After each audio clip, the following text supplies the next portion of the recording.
அனைவருக்கும் வணக்கம். நான் சகோதரர் தமிழரசன் பேசுகிறேன். இந்த சேனல் ஃபஸ்ட் டைம் பார்க்குறவங்களா இருந்தீங்கன்னா சப்ஸ்கிரைப் பண்ணிக்கோங்க, பெல் பட்டனை கிளிக் பண்ணிக்கோங்க, ஆல்ங்கிற ஆப்ஷன் இருக்கும், அதையும் செலக்ட் பண்ணிக்கோங்க. அப்போ தான் நாங்கள் போடுற பதிவுகள் எல்லாமே உங்களை வந்து சேரும்.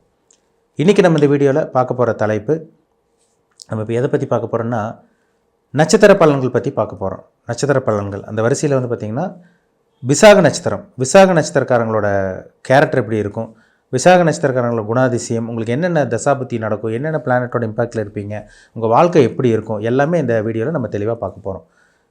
விசாகம் வந்து 1, 2, 3 வந்து பார்த்திங்கன்னா துலாம் ராசியில் இருக்கும். 4ஆம் பாதம் வந்து பார்த்திங்கன்னா உங்களுக்கு விருச்சிக ராசிக்கு வந்துடும். இது வந்து ஸ்பிளிட்டான நட்சத்திரம், அதாவது உடைப்பட்ட நட்சத்திரம். உடைப்பட்ட நட்சத்திரம் வந்து பார்த்திங்கன்னா எல்லா ராசிக்கும் வராது, ஒரு சில ராசிக்கு தான் வரும். உடைப்பட்ட நட்சத்திரம்னா ஒரே நட்சத்திரம் வந்து பார்த்திங்கன்னா உங்களுக்கு 2 ராசிக்கு வந்துடும். ஒரு சில ராசியெல்லாம் பார்த்திங்கன்னா ஒரு ராசினா ஒரு நட்சத்திரம் தான் வரும். ஆனால் விசாகம் வந்து பார்த்திங்கன்னா துலாம் ராசியில் விசாகம் வரும், விருச்சிக ராசிலையும் விசாக நட்சத்திரம் வரும். எப்படி இருக்குன்னு நம்ம பார்க்கலாம், சரிங்களா? பொதுவாகவே ஜென்ரலாக பார்க்கும்போது விசாக நட்சத்திரக்காரங்களோட குணாதிசயம் எப்படி இருக்குன்னா, உங்கள் கேரக்டர் எப்படி இருக்குன்னா, நீங்கள் இலகிய மனம் படைச்சவங்களாக இருப்பீங்க, இறக்க குணம் கொண்டவங்களாக இருப்பீங்க, அன்பு பாசத்துக்கு நீங்கள் கட்டுப்பட்டவங்க தான், பாசக்காரங்களாக இருப்பாங்க. ஏன்னா விசாகங்கிறது குருவோட நட்சத்திரம். அப்போ குருவோட நட்சத்திரத்தில் பிறந்தவங்க ஆன்மீக சிந்தனை உங்களுக்கு இருக்கும், சாமி நம்பிக்கை இருக்கும், தெய்வ நம்பிக்கை உங்களுக்கு இருக்கும், கரெக்டாக நடந்துக்குவீங்க, அடுத்தவங்களை மதிப்பீங்க, இல்லாதவங்களுக்கு கொடுத்து உதவி செய்வீங்க, உங்களுக்கு இல்லைன்னா அடுத்தவங்களுக்கு கொடுத்து உதவி செய்கிற அந்த மனம், அந்த கண்டிப்பாக அந்த மனசு உங்களுக்கு கண்டிப்பாக இருக்கும், அதில் சந்தேகமே கிடையாது. இது ஒரு நல்ல ஒரு நட்சத்திரங்க, நல்ல ஒரு சென்டிமெண்ட்டான ஒரு நட்சத்திரம் சொல்லலாம். அதாவது எந்த ஒரு விஷயத்தை உங்களால் தாங்கிக்க முடியாது, கெட்ட விஷயங்களோ வேறு ஏதாவது நெகட்டிவான விஷயங்கள் கேட்டால் அவங்க கண் கலங்கிடும். ஏன்னா குருங்கிறது வந்து பார்த்திங்கன்னா பூமியை விட பெரிய கிரகம், ஒரு சாந்தமான கிரகம். அதே மாதிரி தான் விசாக நட்சத்திரக்காரங்க இருப்பாங்க. நல்ல குணம், நல்ல மனம், நல்ல மனசு உங்கள்கிட்ட நிறைஞ்சிருக்கும், அதில் சந்தேகமே கிடையாது. விசாகங்கிறது வந்து பார்த்திங்கன்னா குருவோட நட்சத்திரம். பிறக்கும் போது நீங்கள் குரு தசையில் தாங்க பிறந்திருப்பீங்க, குருவோட தசையில் தான், குரு தசையில் தான் நீங்கள் ஜனனம் ஆகிருப்பீங்க. குருங்கிறது வந்து பார்த்திங்கன்னா பூமியோட பெரிய கிரகம், நல்ல ஒரு கிரகம் சொல்லலாம், சுபகிரகம் சொல்லலாம். நம்பர் 1 சுபகிரகம் குரு. இப்போ அந்த நட்சத்திரத்தில் பிறந்தவங்களுக்கு நல்ல ஒரு ஆன்மீக சிந்தனை, ஆன்மீக தெய்வ நம்பிக்கை இதெல்லாமே உங்கள்கிட்ட அதிகமாக இருக்கும். நல்ல குணம் கண்டிப்பாக இருக்கும். பிறந்ததுலேருந்தே வந்து பாருங்கள், ஒரு சில பேர் விசாக நட்சத்திரக்காரங்களுக்கு இவங்க பிறந்ததுக்கப்புறமே அவங்க அப்பா அம்மாவுக்கு ஒரு வளர்ச்சி இருக்கும். எனக்கு குழந்தை பிறந்ததுக்கப்புறம் தான் நான் டெவலப் ஆனேன், எனக்கு குழந்தை பிறந்ததுக்கப்புறம் தான் எனக்கு ப்ரொமோஷன் கிடச்சிது, எனக்கு குழந்தை பிறந்ததுக்கப்புறம் தாங்க சரி எனக்கு நல்ல ஒரு வேலை கிடச்சதுனால சொல்கிறாங்க பார்த்தீங்களா, கண்டிப்பாக உங்களுக்கு இருக்கும். இதே வந்து விசாக நட்சத்திரக்காரங்க வந்து பார்த்திங்கன்னா குரு ஜாதகத்தில் கெட்டு போயிட்டாருன்னா சின்ன வயசுலேருந்தே பிரச்சனை தான். குரு கெடக்கூடாதுங்க. இதே நீங்கள் துலாம் லக்னத்தில் பிறந்து குரு கெட்டு போயிட்டாருன்னா, குரு ராகுவோடையோ சனியோடையோ இருந்தாருன்னா அந்த குரு திசை முடிகிற வரைக்கும் வியாதியை கொடுத்துரும். ஒரு சில குழந்தைங்களாம் பாருங்கள், சின்ன வயசுலேருந்து கிட்டத்தட்ட 10, 12, 16 வயசு வரைக்கும் உடம்பு சரியில்லாமல் போகும். அதுக்கப்புறம் தான் அவங்க ரெடியாவாங்க. என்ன காரணம்? அவங்க ஜாதகத்தில் குரு நல்லா இல்லைன்னு அர்த்தம். குரு கெட்டு போயிருக்கும். ரிஷப லக்னத்துக்கு குரு நல்லது பண்ணாது. இதே குரு வந்து ராகுவோட சேராமல், சனியோட சேராமல், செவ்வாய் கூட குரு சேரலாம், சனி கூட சேரக்கூடாது. ஏன்னா குரு வந்து கெட்டு போயிடுவார், சனி நல்லவராக மாறிடுவார். ராகுவோட குரு சேர்ந்தாருன்னா வந்து பார்த்திங்கன்னா குரு வந்து ராகு கம்ப்ளீட்டாக கெடுத்துருவார், ஒரு இருட்டுக்குள்ளே போய் மாட்டிக்கும். குரு வந்து அஸ்தமனமாகக்கூடாது, இப்படி அஸ்தமனம் எரிஞ்சு போகக்கூடாது, சூரியனோட நெருக்கமான டிகிரியில் அஸ்தமனமாகக்கூடாது. அப்போ குரு கெட்டுட்டாருன்னு அர்த்தம். குரு நல்லா இருக்கிறவங்களுக்கு தான் நல்ல ஒரு வாழ்க்கை சின்ன வயசுலேருந்து அவங்களுக்கு அமையும். அப்படி நல்ல ஒரு சொகுசான ஒரு வாழ்க்கை, நல்லா அப்படியே ஆளே நல்லா பிரைட்டாக இருப்பாங்க குரு திசையில். ஒரு சில பேருக்கெல்லாம் பாருங்கள், ஆரம்ப பகுதியில் பிறந்தவங்களுக்கெல்லாம் பார்த்திங்கன்னா 15-16 வருஷம் குரு திசை நடந்துடும். நடுப்பகுதியில் பிறந்தவங்களுக்கெல்லாம் கிட்டத்தட்ட 8 வருஷம் நடக்கும். அதுக்கப்புறம் உங்களுக்கு ரெண்டாவது உங்களுக்கு சனி திசை 19 வருஷம் சனி திசை நடக்கும். இப்போ நம்ம முதல் பாதம் நம்ம கணக்கு வச்சுக்கோ அப்ராக்சிமேட்டாக, 2ஆம் பாதம் 3ஆம் பாதம்னா கண்டிப்பாக அது பலன் மாறுபடும். முதல் பாதத்தில் பிறந்தவங்களுக்கு கண்டிப்பாக 15-16 வருஷம் குரு திசை நடக்குங்க. அதுக்கப்புறம் வந்து பார்த்திங்கன்னா உங்களுக்கு சனி திசை 19 வருஷம், கிட்டத்தட்ட 30-35 வயசு வரைக்குமே உங்களுக்கு சனி திசை தான். அந்த சனி வந்து ஜாதகத்தில் நல்ல ஒரு சனி வந்து கெட்டு போகாமல் உபஜயஸ்தானத்திலிருந்து சனி வந்து பார்த்திங்கன்னா உங்களுக்கு வந்து 6ஆம் இடத்துல இருந்தால் கூட தப்பு கிடையாது, 8ஆம் இடத்துல போய் மறைஞ்சு இருந்துச்சுன்னா தேவையில்லாத பிரச்சனைகள் கொடுக்கும். கிட்டத்தட்ட 16-17 வயசுக்கு அப்புறமெல்லாம் சனி 4ஆம் இடத்துல இருந்து படிப்பு கெடுத்து விட்ரும். இளம் வயதில் பாருங்கள், ஒரு சில பேர் பாருங்கள் +2 சரியாக படிக்க மாட்டாங்க, +1 படிக்க மாட்டாங்க, ஒரு சில பேர் 10th கூட தாண்டி இருக்க மாட்டாங்க. சனி 4ஆம் இடம் சம்மந்தப்பட்டிருக்கும், 2ஆம் இடத்தை சம்மந்தப்பட்டிருக்கும். அதே மாதிரி பாவகிரகத்தோட தொடர்பு இருந்தால் படிப்பு பாதியில் கெடுத்து விட்ரும். இதே சனி நல்ல ஒரு இடத்துல இருந்துச்சுன்னா நல்ல லைஃப் கண்டினியூ பண்ணுவாங்க. அவங்க கிட்டத்தட்ட 30-35 வயசு வரைக்குமே அவங்க வாழ்க்கை நல்லா போகும். நல்ல ஒரு வாழ்க்கை, நல்ல ஆடம்பரம் வாழ்க்கை, சொகுசான வாழ்க்கை. சனி திசையில் தான் ஒரு சில பேர் வெளியூர் போகிறது, வெளிநாடு போகிறது, இந்த மாதிரி விஷயங்கள்லாம் ஒரு சில பேருக்கு அமைச்சு கொடுத்துரும். ஒரு சில பேர் சின்ன வயசில் தொழிலதிபராக மாறிடுவாங்க. 25-30 வயசுக்கு அப்புறமே வந்து பார்த்திங்கன்னா கரெக்டாக அந்த சனி திசையில் தொழில் ஸ்டார்ட் பண்ணுற மாதிரி வரும். ஒரு சில பேருக்கு புதன் தசை கை கொடுத்துருது, 17 வருஷம் புதன் தசை.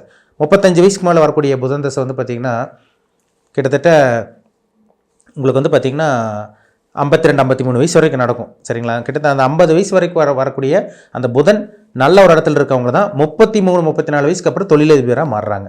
ஒரு சில பேர்லாம் பாருங்கள், ஆரம்பத்தில் கஷ்டப்பட்டாலுமே நடுத்தர வயசுக்கு மேலே 25 வயசுக்கு மேலே ஒரு சில பேர் நல்லா இருப்பாங்க. ஒரு சில பேர் 34 35 வயசுக்கு அப்புறம் நல்லா இருக்காங்க. பார்த்தீங்களா? என்ன காரணம்னா அவங்க ஜாதகத்தில் புதன் தான் அவங்களுக்கு சப்போர்ட் பண்ணும். அவங்களுக்கு குரு நல்லது பண்ணியிருக்காது, சனி நல்லது பண்ணியிருக்காது. 35 வயசு 30லேருந்து 35 வயசு வரைக்கும் வாழ்க்கை வீண் பண்ணியிருக்கும், ஒன்றுமே நடந்திருக்காது. திடீர்னு புதன் தசையில் வந்து வியாபாரம் பண்ணுவாங்க, நல்ல ஒரு பிஸ்னஸ் மேனாக இருப்பாங்க, நல்ல நண்பர்களை சேர்த்து வச்சுருப்பாங்க, நல்ல ஒரு சொகுசான வாழ்க்கையை வாழ்வாங்க. பொதுவாக விசாக நட்சத்திரக்காரங்களுக்கு வந்து பார்த்திங்கன்னா இந்த புதன் தசை வரும்போது நல்ல ஒரு இளமையான தோற்றம். 35 வயசுக்கு மேலே இருக்கவங்க பாருங்கள், வயசானாலும் உங்களுக்கு வயசு தெரியாது, வெளியே காமிச்சு கொடுக்காது. ஏன்னா அந்த புதன்கிறது இளமைக்கு உண்டான கிரகம். புதன் வந்து உங்களுக்கு 5ஆம் இடத்துல லக்னத்துக்கு நீங்கள் 5ஆம் இடத்துல இருந்து புதன் வந்து 7ஆம் இடத்துல இருக்கலாம், 11ஆம் இடத்துல இருக்கலாம். புதன் வந்து பார்த்திங்கன்னா உங்களுக்கு 8ஆம் இடத்துல இருந்தால் கூட மறைமுக வாழ்க்கை, நல்ல வாழ்க்கை இவங்க ஏற்படுத்தி கொடுக்கும். புதன் தசையில் நடக்குது. அப்போ புதன் நல்ல ஒரு ஸ்தான பலம் பெற்றிருந்து 4ஆம் இடத்துல இருந்தால் கூட புதன் நல்லா இருக்கும். உங்களுக்கு நல்ல வீடு வாங்கணும், நல்ல சொகுசான வாழ்க்கை, ஆடம்பரமான வாழ்க்கை, இந்த மாதிரி விஷயங்களை ஏற்படுத்தி கொடுக்கும். ஒரு சில பேருக்கெல்லாம் பாருங்கள், புதன் திசையில் நல்ல ஒரு வாழ்க்கை அப்போ தான் உங்களுக்கு அமையும். நல்ல ஒரு வாழ்க்கை, சொகுசான வாழ்க்கை, இதெல்லாமே இந்த புதன் திசையில் அமைஞ்சு ஒரு லக்ஸுரியான வாழ்க்கையை அமைஞ்சு நல்ல நண்பர்கள், இதெல்லாமே இந்த 17 வருஷம் இந்த புதன் திசையில் அவங்களுக்கு அமையுது. என்ன காரணம்னா புதன் ஜாதகத்தில் நல்லா இருக்காருன்னு அர்த்தம். புதன் கெட்டு போனவங்களுக்கு ஒன்றுமே நடக்காதுங்க. ஸ்கின் ப்ராப்ளம் வரும், தோல் சம்மந்தமான பிரச்சனை வரும், ஞாபகம் மருதி ஏற்படும், லங்ஸ் நுரையீரல் சம்மந்தமான பாதிப்பு, இதெல்லாமே ஸ்கின் அலர்ஜி, இந்த பிரச்சனை எல்லாமே இந்த புதன் திசையில் கொடுத்துரும். ஒரு சில பேர்லாம் பாருங்கள், தோல் சம்மந்தமான பாதிப்பில் இருக்க 35 வயசுக்கு மேலே வருது பார்த்தீங்களா, புதன் கெட்டு போயிருக்கு ஜாதகத்தில். தோல் சம்மந்தமான பிரச்சனைகள், நரம்பு சம்மந்தமான பிரச்சனைகள், நுரையீரல் சம்மந்தமான பிரச்சனைகள் எல்லாமே இந்த புதன் தசையில் தான் வரும். ஹெல்த் பிரச்சனை கொடுக்கும் புதன் கெட்டு போனவங்களுக்கு. அப்போது லக்னம் நல்லா இருக்கணும், நீங்கள் பிறந்த லக்னம் நல்லா இருக்கணும், நல்ல ராசியில் நீங்கள் பிறந்திருக்கணும், நல்ல கிரகத்தோட தசாபுத்தி நடக்கணும். அப்படி நடந்தால் தான் அந்த புதன் தசையும் கிட்டத்தட்ட உங்களுக்கு அந்த 50 வயசுக்கு பக்கம் வரக்கூடிய அந்த 50 வயசு முடியக்கூடிய அந்த புதன் தசை உங்களுக்கு நல்லது பண்ணிட்டு போகும். ஏன்னா இது முக்கியமான வயசுங்க. 30லேருந்து 50 வயசு தான் ரொம்ப ரொம்ப முக்கியமான வயசு. அந்த தசையில் வந்து பார்த்திங்கன்னா உங்களுக்கு நல்லது அந்த தசையில் உங்களுக்கு நல்லது நடக்குதுன்னா புதன் நல்லா ஸ்ட்ராங்காக இருக்காருன்னு அர்த்தம். புதன் கெட்டு போயிருந்தாருன்னா ஏகப்பட்ட பிரச்சனைகள் நடக்கும். நண்பர்கள் அசிங்கமான நண்பர்கள் உங்களை ஏமாற்றிட்டு போவாங்க, கூட இருக்கவங்கள முதுகில் குத்துறாங்க பார்த்தீங்களா, எல்லாமே இந்த புதன் தசையில் தான் நடக்கும். அப்போ உங்கள் ஜாதகத்தை பாருங்கள், செக் பண்ணுங்கள், ரொம்ப முக்கியம். சரிங்களா? 50 வயசுக்கு மேலே கூட கேது திசை, 57 வயசுக்கு அப்புறம் வந்து பார்த்திங்கன்னா கேது திசை நல்ல ஒரு ஞானத்தை கொடுக்கும், உலகத்தையும் தெரிஞ்சுக்குவீங்க, நல்ல ஒரு பக்குவப்பட்டவங்களாக இருப்பீங்க. ஒரு சில பேர் 55 வயசுக்கு மேலே தாங்க சுக்கிர திசையே வரும். கிட்டத்தட்ட 55 வயசில் வந்து 75 வயசு வரைக்கும் சுக்கிர திசை நடந்துடும். 55 வயசுக்கு மேலே ஒரு சில பேர் நல்லா இருக்காங்க பார்த்தீங்களா, அந்த சுக்கிர திசை தான் அவங்க வாழ்க்கை புரட்டி போடும், மாற்றி அமைக்கும்.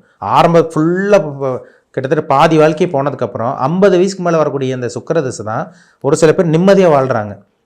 நல்லா கல்யாணம் பண்ணி நல்லா பசங்க பொண்ணுக்கெல்லாம் கல்யாணம் பண்ணி கொடுத்து பேரம்பத்தியெல்லாம் எடுத்ததுக்கப்புறமெல்லாம் பாருங்கள் உங்களுக்கு சுக்கிர திசை நடந்துகிட்ருக்கும்.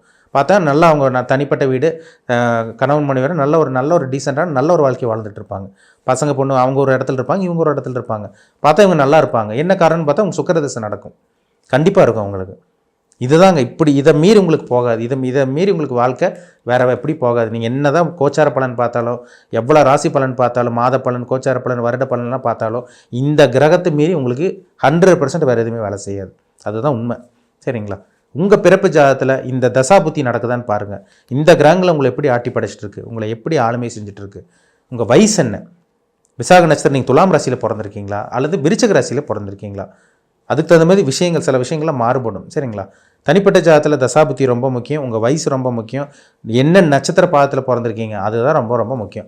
அதுபடி தான் உங்களுக்கு பேசும், அக்யூரேட்டாக தெரிஞ்சுக்கலாம்.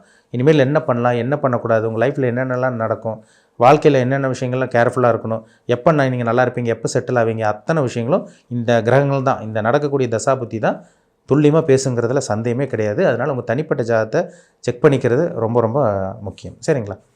மீண்டும் அடுத்த பதிவில் சந்திக்கும் வரை உங்களிடமிருந்து விடைபெறுவது உங்கள் ஜோதிடர் தமிழரசன். இந்த சேனல் பிடிச்சிருந்தா உங்கள் நண்பருக்கு உறவினருக்கும் ஷேர் பண்ணுங்கள், லைக் பண்ணுங்கள், சப்ஸ்கிரைப் பண்ணுங்கள், பெல் பட்டனை கிளிக் பண்ணிக்கோங்க, ஆளுங்கிற ஆப்ஷன் இருக்கும் அதையும் செலக்ட் பண்ணிக்கோங்க. அப்போ தான் நாங்கள் போடுற பதிவுகள் எல்லாமே உங்களை வந்து சேரும். நன்றி, வணக்கம்.